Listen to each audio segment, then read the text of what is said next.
Listen, betrayal doesn't come out of nowhere. People like to pretend it's lightning that strikes out of a clear sky, but it never is. It's a slow build. It's a pattern.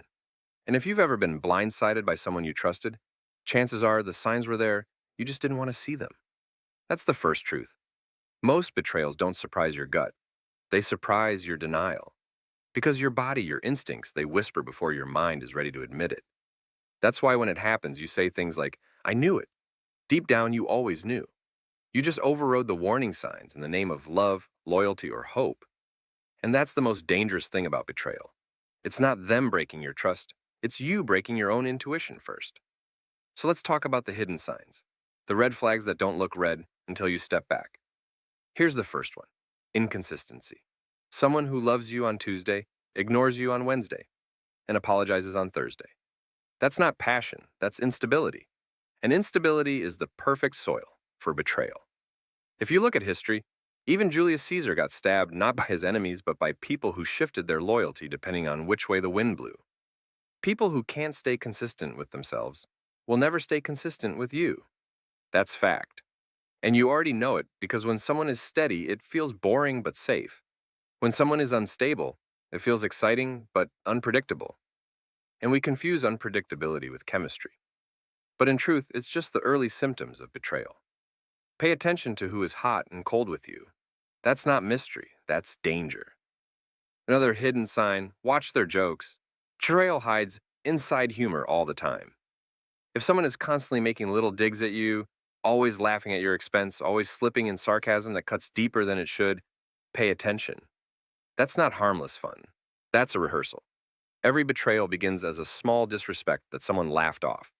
Psychology calls it microaggressions, but let's keep it real. It's not micro, it's macro for your heart. Because if someone is comfortable humiliating you in front of others, even as a joke, they're showing you the part of them that doesn't mind hurting you. They just haven't gone all the way yet. Let me give you another one: secrets. Not the healthy kind where someone keeps a boundary, but the shady kind where their energy shifts every time you ask a question. You know that feeling when someone gives you half answers, changes the subject, or suddenly becomes defensive when you show curiosity. That's not privacy, that's preparation, and you can always feel it. You don't need evidence. You need to trust that weird tightness in your chest that says something's off. Because betrayal doesn't start with the act, it starts with the lie, and the lie always comes first. Here's where it gets interesting: envy. Envy is betrayal's twin brother. If you want to predict who might betray you, don't look at who hates you. Look at who resents you quietly while smiling in your face. People think love and hate are opposites. They're not. The opposite of love is indifference. Hate is still emotional investment. But envy, that's the slow poison that turns admiration into competition. Think of Judas. He didn't betray Jesus out of hatred. He betrayed him out of envy and disillusionment. When someone loves you but also resents you, that's the most dangerous cocktail there is. Watch for the compliments that have a sting. Watch for the friend who celebrates you but always needs to compete. That's not support. That's preparation for the day they think they can replace you. And here's a subtle one most people miss. Watch how they handle other people's trust. If someone constantly gossips to you about others, guess what? You're not special. You're just their next subject when you leave the room. It feels good in the moment, like you're inside the inner circle, like you're the chosen confidant. But gossip is the currency of disloyal people. It's how they buy attention, power, relevance. And one day they'll spend your secrets the same way. I promise you that. If they betray others in your presence, they will betray you in your absence. That's not an if, that's a when. Another sign: watch their relationship with accountability. A person who never admits when they're wrong will betray you because they'll justify it to themselves. Human beings will do horrible things as long as they can create a story where they're the victim. If you've got someone in your life who always plays the victim, who twists every confrontation into why you hurt them, watch your back.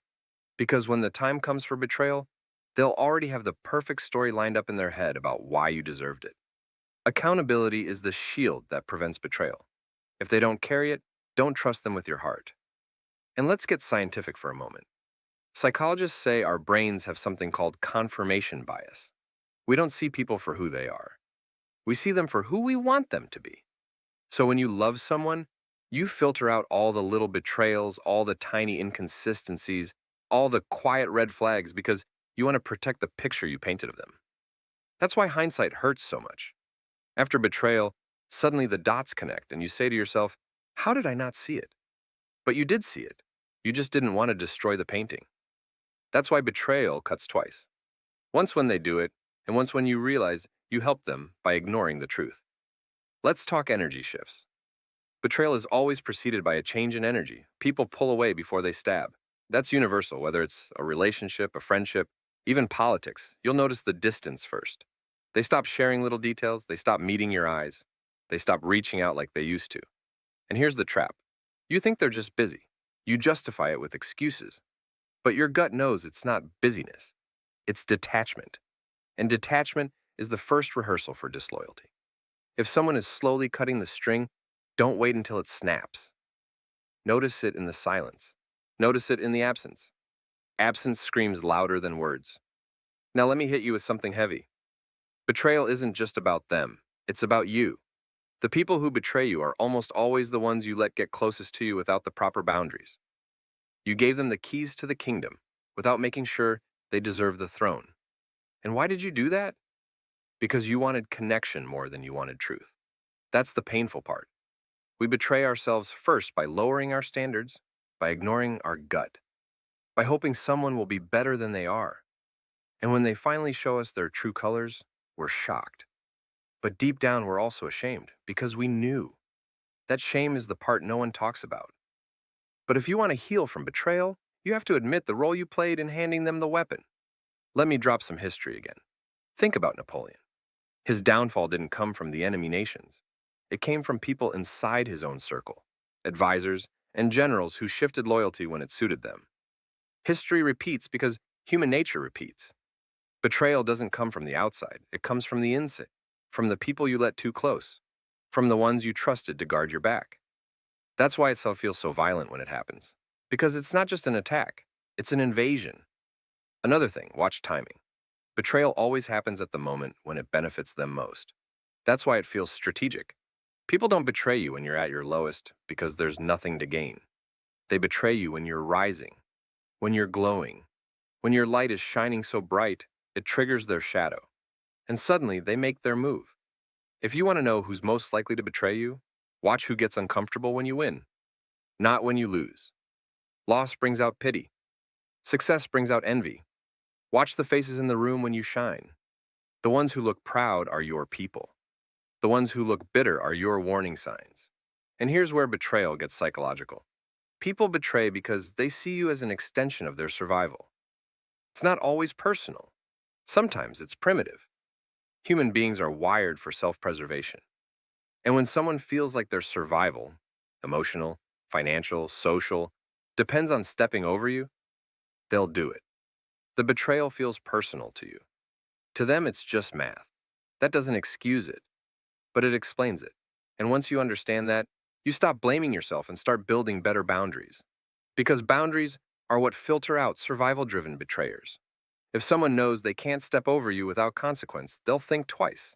Let's not forget, betrayal leaves marks. And the scariest thing is if you don't heal, you'll start betraying yourself in new ways. You'll sabotage good relationships because you expect betrayal everywhere. You'll push away love because you're waiting for the knife. And that's its own kind of self-betrayal. The real power is not in avoiding every possible betrayal, because you can't. The real power is in learning to see the signs, to trust your gut, to set boundaries, and to walk away before it happens. That way, you don't just protect yourself from betrayal, you protect yourself from becoming bitter, because bitterness is the slow death of the soul. So let me ask you, who are the people around you right now? Who feels consistent, safe, accountable, loving? And who feels shaky, unpredictable, envious, secretive? Don't ignore it. Don't paint over it.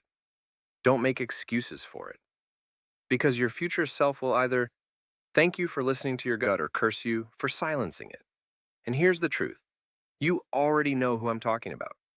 That name that popped in your head while I was speaking, that's the one. Trust it. Don't betray yourself this time. And if you're sitting here thinking, this hits too close, good. It's supposed to. This isn't just another piece of advice. This is a wake-up call. Because betrayal doesn't wait until you're ready. It waits until you're vulnerable. Until you've convinced yourself it could never happen again. And then it strikes. Unless you start paying attention to the whispers before they turn into screams. Unless you start protecting your energy like it's gold. Unless you start realizing that loyalty isn't proven by words, it's proven by patterns. Always patterns. Look at the patterns, and you'll know who's safe and who's waiting for the moment to cut you down. And I'll leave you with this. The greatest betrayal is not when they stab you in the back. It's when you keep letting them after they've already shown you the knife. Betrayal hurts, but repeating it destroys you. Don't destroy yourself. Don't break your own intuition. Don't give away your peace to people who never earned it, because the hidden signs are not hidden. They're just ignored. And the second you stop ignoring them, you stop giving people the power to betray you. You reclaim it. And that's how you turn betrayal into wisdom.